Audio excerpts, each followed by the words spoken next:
Okay, so so the screen is fine, and can I start? Yes. Okay. Good afternoon, everybody, and thanks for the invitation to talk here today. Just to make sure, how much time should I allow for questions? Is almost 3:20. Shall I? When should I finish, Dario?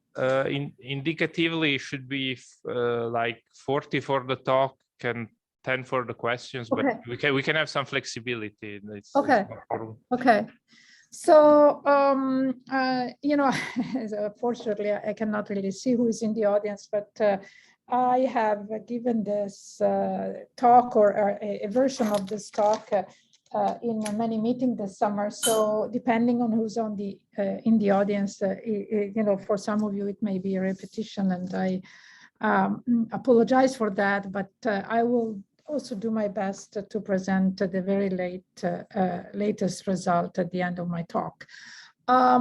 So this is the outline. The idea is to present to you a kind of quantum embedding formulation to describe spin defects in solids, meaning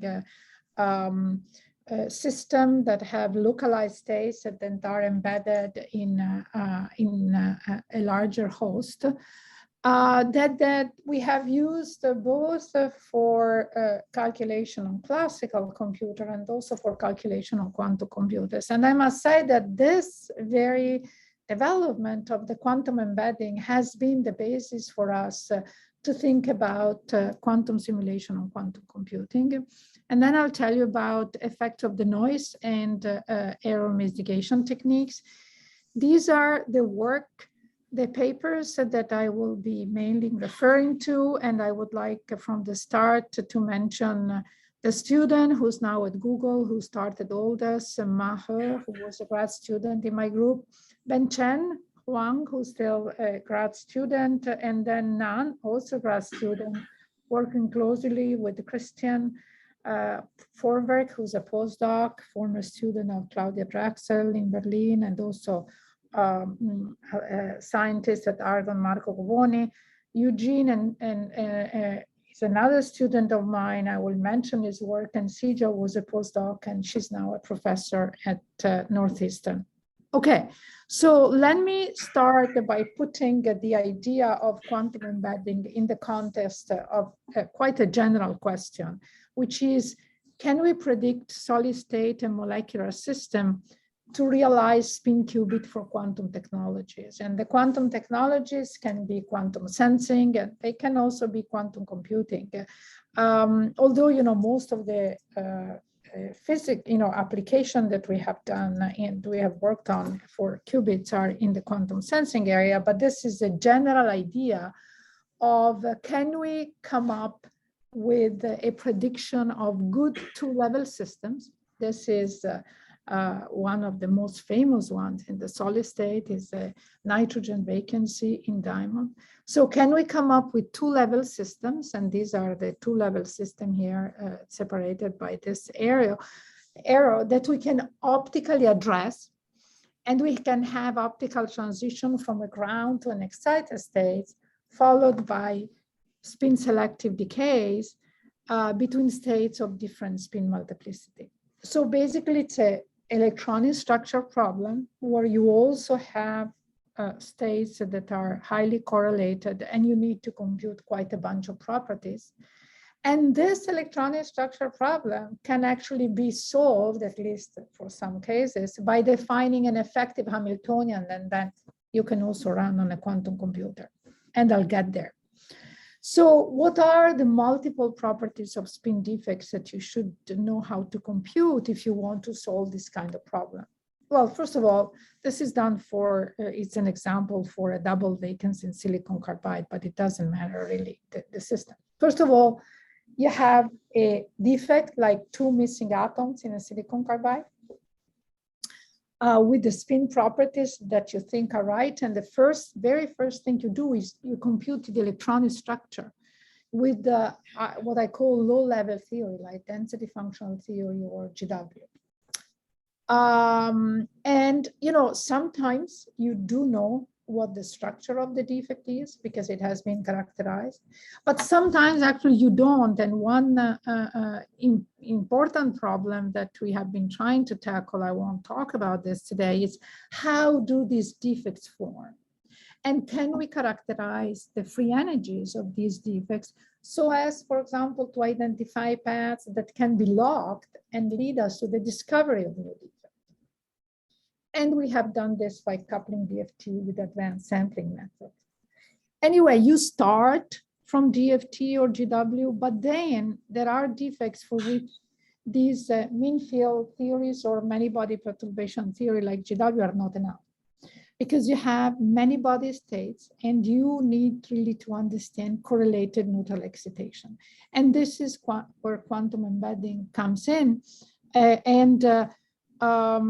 Of course, then you also need to understand how, you know, the decay of the processes, the photoluminescence, and finally, this is really the properties you want at the end of all this.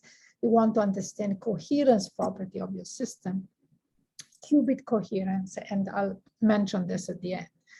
So these are multiple properties, and to address and compute these multiple properties, you need really to master several quantum mechanical methods. Advanced sampling with quantum forces, as I said, DFT and perhaps quantum chemistry methods, quantum embedding, which is what I want to focus on today, optical properties with, for example, TD-DFT and beta salpeter. I will mention some calculation using spin flip TD-DFT for highly correlated states, and then spin Hamiltonian with ab initio parameter for coherence properties.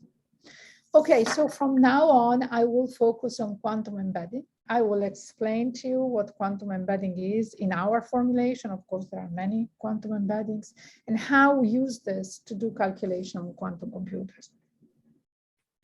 As I said already, there are states that you cannot just, of spin defects that you cannot just describe correctly by using DFT, mean field theory, or even GW, because they are multi-reference states. So what we thought about, and of course many people thought about this, is okay, we have the full system. Then we have states of our defects that are localized. The fact that they are localized is very important. And so we may want to use a low-level method for the whole solid, and we know there are, for solids like diamond, silicon carbide, and so on and so forth, many low-level methods like DFT or GW work perfectly well. Then we want a high-level method, for example, configuration interaction for the highly correlated state. And inevitably, we will encounter the problem of a double counting term when we actually put together these low-level and high-level description that we have to take care of. So what did we do? Well, we actually used some of the techniques that we developed a long time ago. And this goes back to the time when I was in Davis, and Dario Rocca was still there, and we were working together on developing calculation for excited states, like doing beta salpeter calculation without the need to compute empty states. And actually, Dario had already done calculation on TD-DFT by using density functional perturbation theory without the need to compute empty states during his PhD quite a while back. But anyway, the very first development actually of calculation without, of dielectric screening, without computing virtual states, go back quite a bit actually, 2008 for us.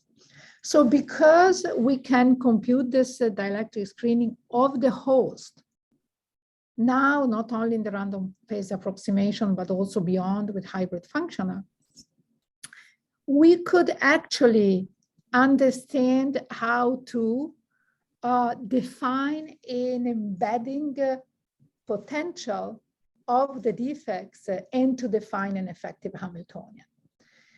You know, this is not defined in real space. This is very important. This is defined by defining an active space, picking the states that are associated with the defects, and then defining an effective Hamiltonian using constraint RPA or beyond RPA. And the definition of this Hamiltonian goes through a screening, computation of the screening of the host, and the fact that we could compute the screening of the host without computing virtual states led us to actually come up with a method which is scalable to solids with hundreds of atoms. This is very important. You will see how important it is to go to 300, 400, 500 atoms to really converge your calculation. And it's also very important to us because we don't only want a perfect solid, but we also want in the future to describe, for example, region under strain and so on and so forth. So we need large cells.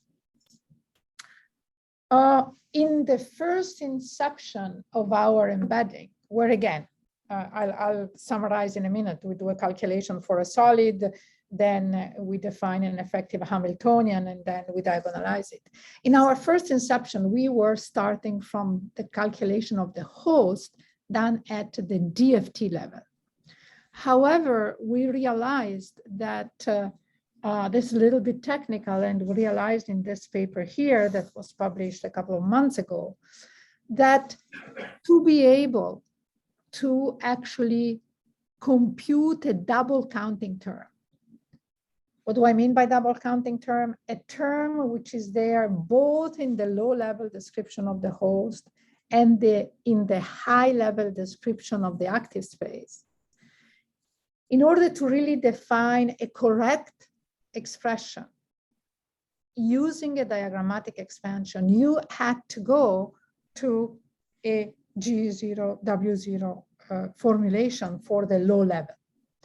And that's what we did in this paper. So we do a DFT calculation, then we do a GW calculation. This allows us to exactly evaluate this double counting term, which appear in the effective Hamiltonian describing the active space.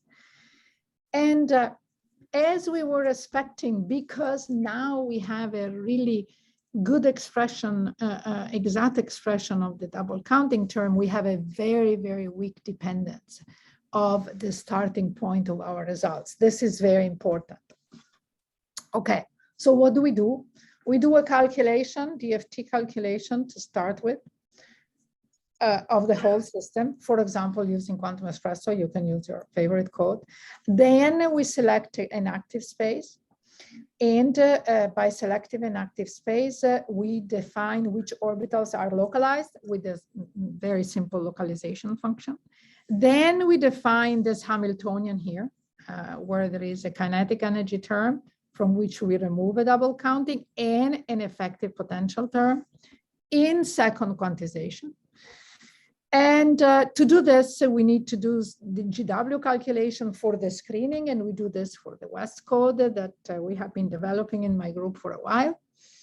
And then we do a full CI with PySCF. That is a code that's maintained at Caltech by Gardner Chen.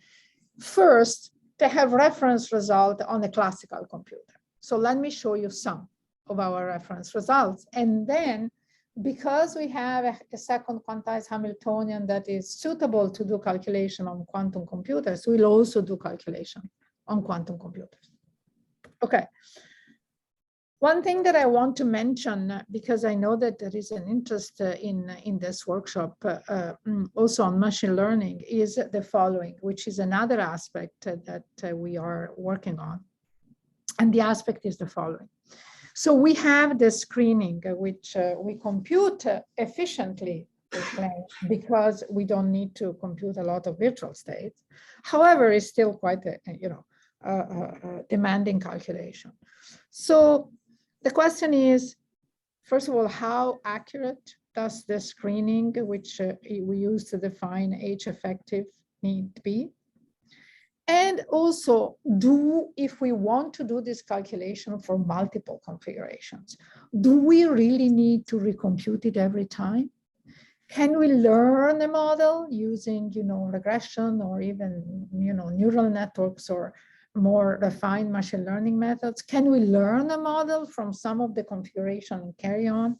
And our first work that we did, not for quantum embedding, but for absorption spectra is in this paper, and this is a direction that we are pursuing at the moment.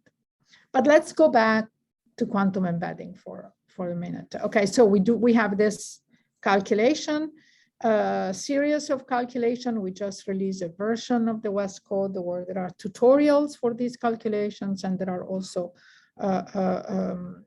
explanation on different type of defects and maybe challenges that one can face with different type of systems. Okay. Just a note, we just wrote a perspective in this paper here that appeared again a few months ago, that there are many quantum embedding in the literature.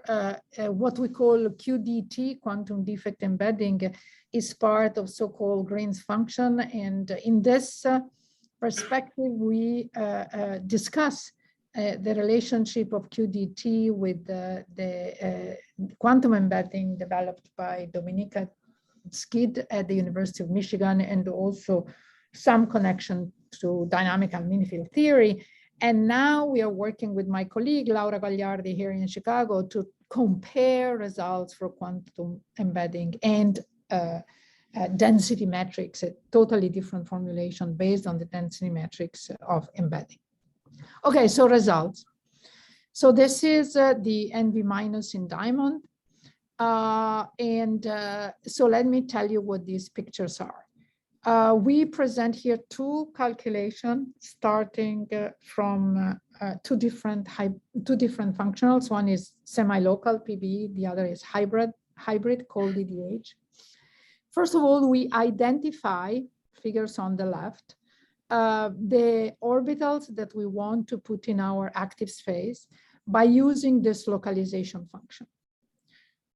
So just to make sure, so everything I'm saying here works if you can identify an active space that corresponds to localized orbital, or at least to some localized orbitals.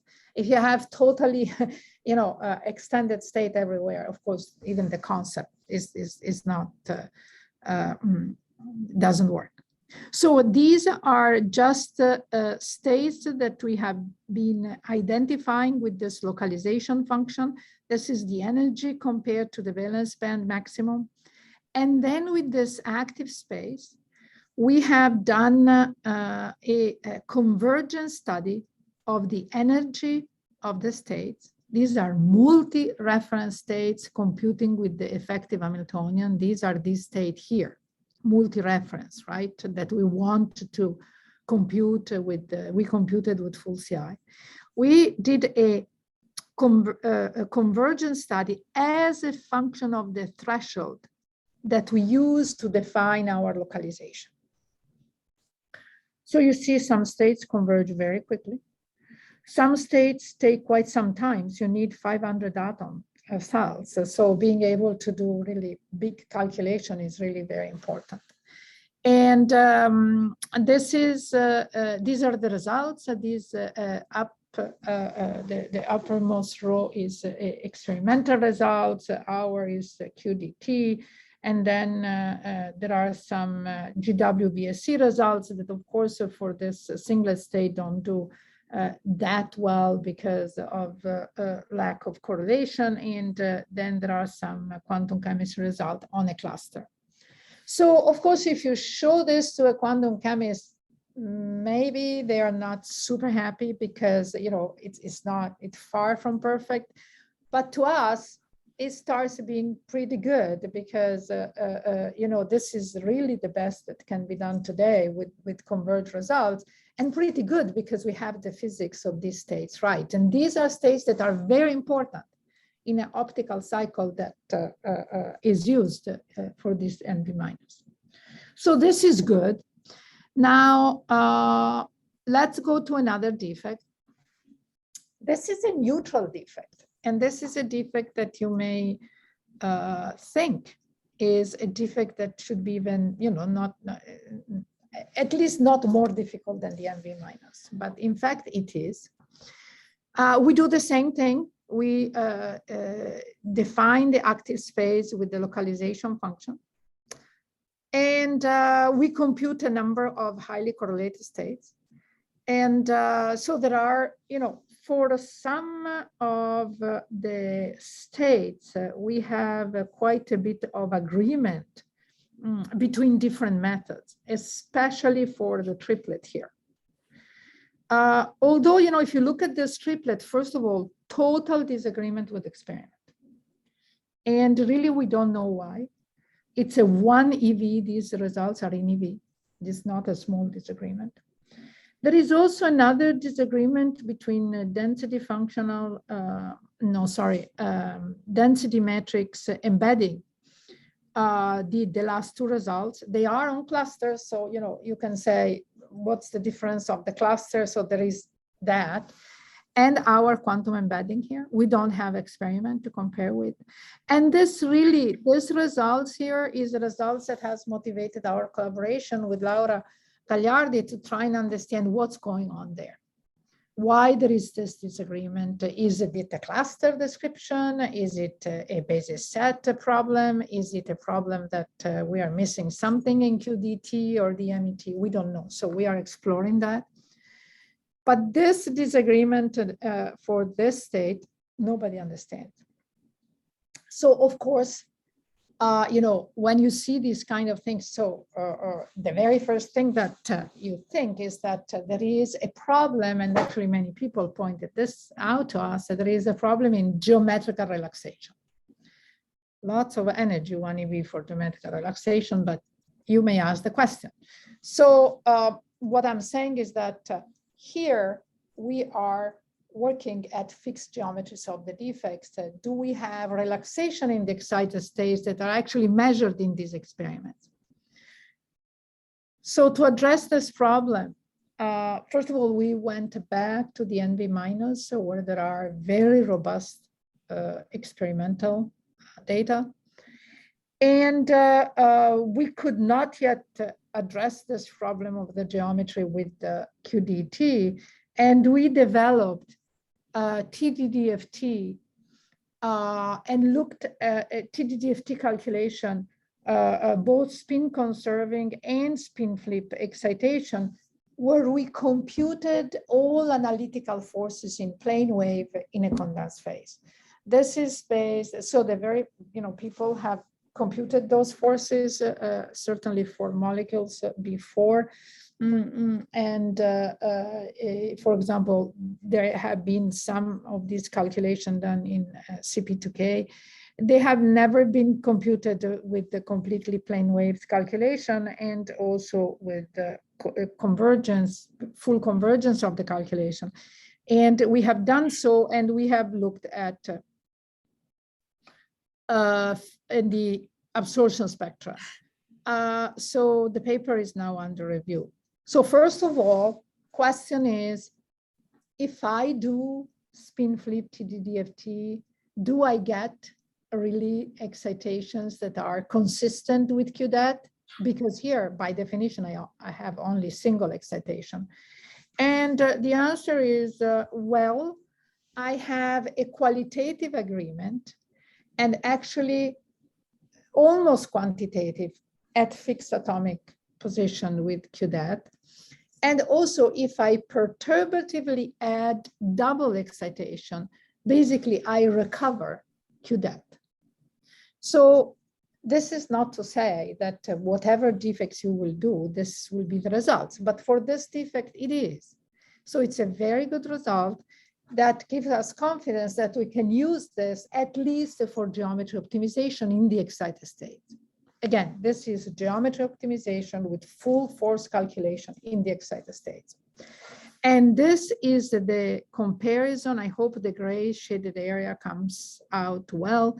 This is the comparison of the absorption spectra computed with this method compared to experiment, where we computed full phonons and so on and so forth, and you see the agreement is actually pretty good. So does this solve this problem here? We don't know yet, but actually we think the answer is no. So we have results I'm not showing to you right now, similar to the NV minus for this defect. And the relaxation is substantial, but it's not 1 eV. And so does not account for this discrepancy. Of course, you know, you may think maybe the experiment is not either interpreted correctly or correct, but experimentalists kind of think that their experiment is correct. So we'll see. We are still working at that, but we have been very encouraged by the fact that now we have a method that, you know, with the perturbation, we can add the doubles and agrees with QDAT and allows us to do geometry optimization in the excited states. Okay, so now finally I get to quantum computation. So we have an effective Hamiltonian. Can we solve this on a quantum computer? I'll tell you about two strategies. The first one that has just been published in PRXQ. The first author is Wenchen Huang. And the second strategy that we are writing up. But let's say, so, okay, so this is a very complicated slide. But so again, we do DFT, we do QDAT, we define a qubit Hamiltonian. Then we parameterize the many-body wave function, and so we go to a qubit Hamiltonian with, for example, Jordan-Wigner transformation. Then we use VQE, variational quantum eigensolver, for the ground state, and we use, sorry about this, and we use a quantum subspace expansion for the excited state. So what I'm going to show you now are results with this first protocol. And then I'm going to argue that, yes, this protocol is okay. And actually, we could get some decent results for that. But the scalability in terms of gates is very difficult. So we are now using a different way of mapping actually directly excitations onto qubit. Okay, but let's look at this first and try, and I want to show you the problems that we have tried to solve. And the problem that we have tried to solve are what I call ghost states. I'll explain in a minute. And second problem, of course, is additional noise. Okay. So these are the two defects that I already mentioned, and Vicente and Diamond. These are calculations for realistic systems. These are not model. We did the whole thing for realistic system. There is a minimum model for the active space. We did calculation with Qiskit. We used IBM Q Casablanca. Okay, so this is VQE, the energy as a function of the number of iteration for the two defects. And especially in the case of the VV in silicon carbide, you see, this minimization goes below the reference state that we find on the classical computer. How is it that these things look like they are not variational? The problem is the following. The problem is that the number of particles, meaning the number of electrons, is not conserved because of noise. So when you do your calculation and you have a isometry, you know, between your effective Hamiltonian and your Hamiltonian expressed in terms of Pauli entangles, you don't have the same Hilbert space. The Hilbert space of the Pauli Hamiltonian is larger. And also, you know, if you do not have noise and you've started and preparing your Hamiltonian, your calculation with a certain number of particles, you would stay with a certain number of particles, but with noise you don't. And so we actually use the post-selection method. we corrected for the noise, and we could have a calculation that was variational. It was not yet good enough, though, this calculation, to obtain meaningful results, meaning physically meaningful. So we boosted the noise with a certain algorithm, and with an exponential block replication for lower couple cluster type ansatz.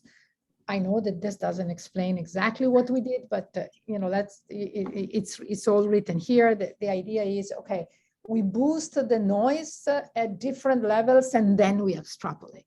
This is what this is. This is the energy as a number of exponential replica extrapolated linearly with a different extrapolation for the double vacancy and the NV center. And then we could get results that are actually not bad. So the first column is full CI. The second is quantum computation without noise correction, but after post-selection. And the other columns tell you our results after doing noise mitigation. So they start looking kind of close, really close. And these are energy differences that just, you know, labeled with the group representation, but they are energy difference, relevant energy difference. They start looking really good in the sense that are physically meaningful, although not perfect. You know, there are degeneracies here that are lifted, still lifted by the noise. Okay, so what if we wanted to do this defect here? This is a defect which actually is interesting for different reasons, for a number of reasons actually, and it's a negative silicon vacancy in silicon carbide. So, okay, so we could not do it with this method. We cannot do it because if we just use this way of parameterizing that I just showed you, the number of C0 gate is way too large. Is way too large, no matter, you know, how, you know, you prepare the states. So we actually start based on very interesting work that was done in Arthur Ismailov's group in the last 3 years or so. We changed a way of doing things. So we actually used a qubit couple cluster ansatz to reduce circuit depth.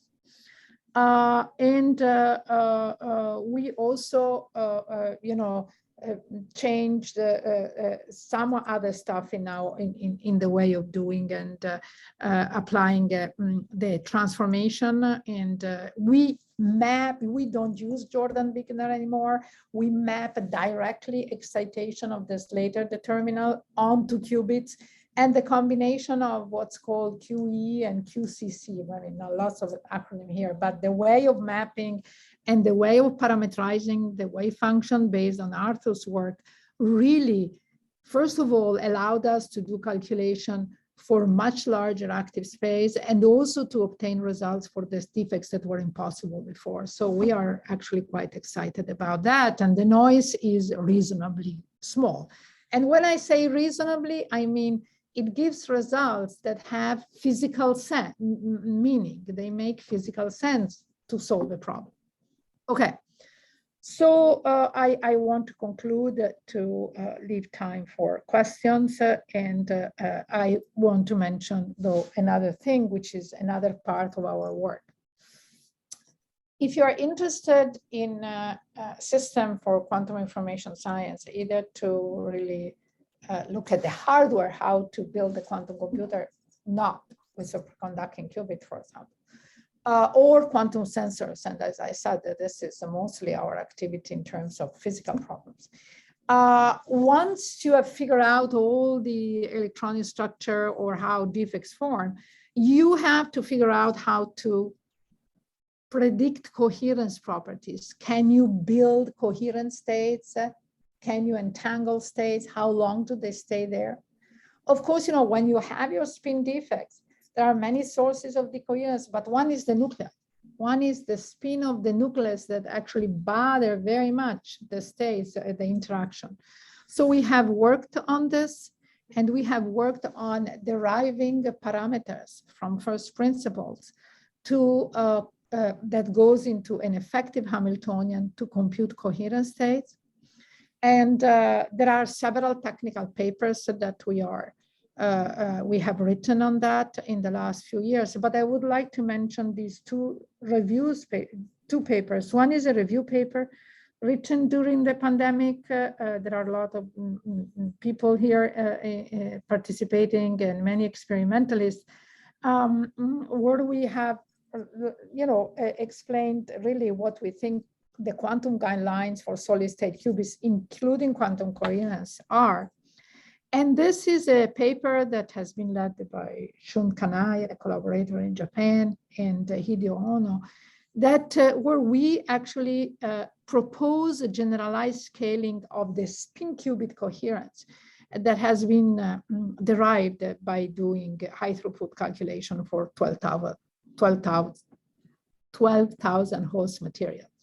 Okay, so this is just to give you an idea that there is another part which is very, very important. So these are the people who did the work. I mentioned all of them at the beginning.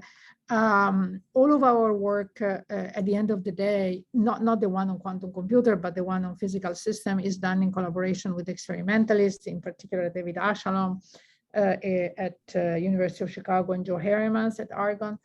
These are our funding sources: a Computational Material Science Center funded by DOE MICOM, and QNext is a quantum information hub at Argonne, and DOD project with the Air Force. And again, thanks for inviting me, and I'd be very happy to answer any question.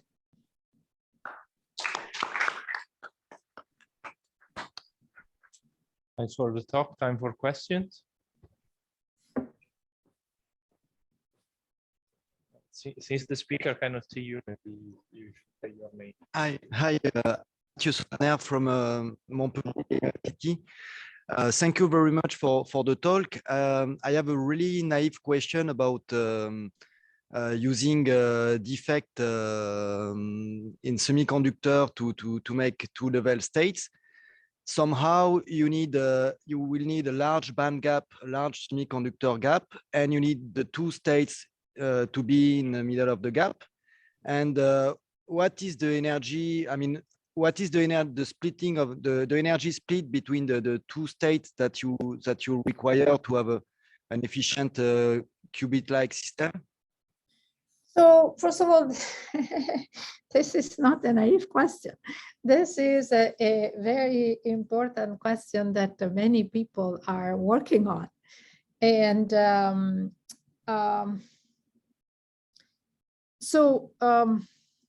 well, many, and this is one of the questions actually that if you're interested, we really try to address in this paper here on the guideline, trying to understand what are the energy levels that one needs. Okay, so first of all, you need in terms, so the energy differences are not the only physical quantity that determines your lifetime at all. But you want, as you said, a large gap, and also this needs to be addressable with the laser that you want. It cannot be too large because you go, outside visible, dealing, visible light, or if you go too much in the UV, then it's a problem to address this system. It cannot be too small, although there are even beautiful realization in silicon, because as you said, you need the defects in the gap. So I don't think there is a general answer, but certainly it depends on the laser that you want to use to address it, or you can use, and it would be great if you could stay in the visible, so you don't want to be too large. The other thing is that in addition to that, you really need to have transition that are followed by a spin selective decay with no radiative transition. So you do not only want a certain difference between the states, but you also want certain phonons or non-coupling with the phonons. And then comes the problem of the coherence, which is what's the interaction with the nuclei. And what we have found in collaboration with experimentalists in a paper we published 5-6 years ago in 2016, is that if you have system where like silicon carbide, that they are better, and actually there is a physical reason that system like diamond. So it's very complicated, and it's a very important question. Okay, thank you very much.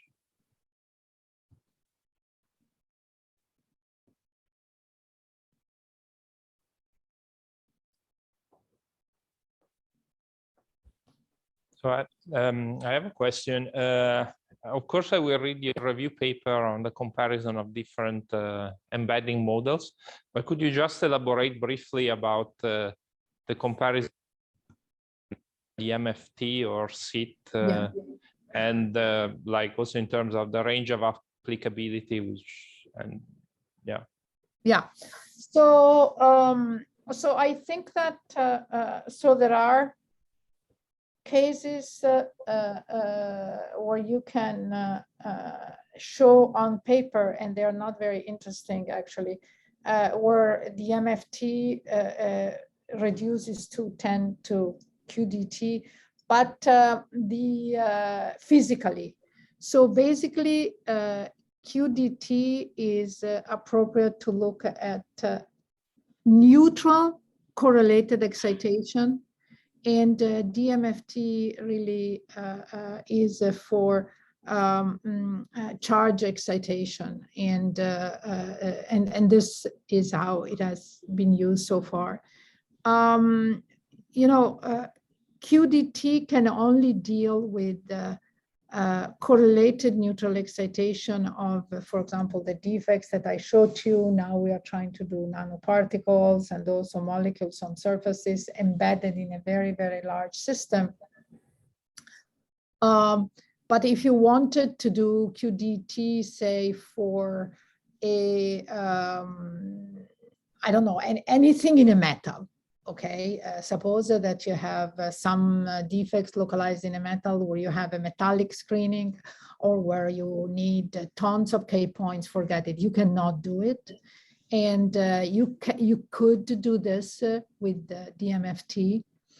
There is another very important difference, and in the DMFT language, there is a term which is called hybridization. And this term is a term, I mean, if you write down, you see it, but it's a term that basically physically tells you about the response of the host once the physical property of the gas change. And we have the effect of the host on the guest. So the effect of the crystal host on the guest, which is our defect in QDT, but we don't have the feedback to the host. And if you were to go to do DMFT, which you can't, because there is no way that you can do the full DMFT for what we do, but if you could, DMFT would allow you to have this feedback that we don't have. And in this paper, we explain exactly what the difference between zero hybridization and non-zero hybridization. Okay, thank you. Any other questions? If not, thank you, Giulia, for the very nice talk. Sure, my pleasure. Thank you very much also for the invitation. Thank you. Thank you.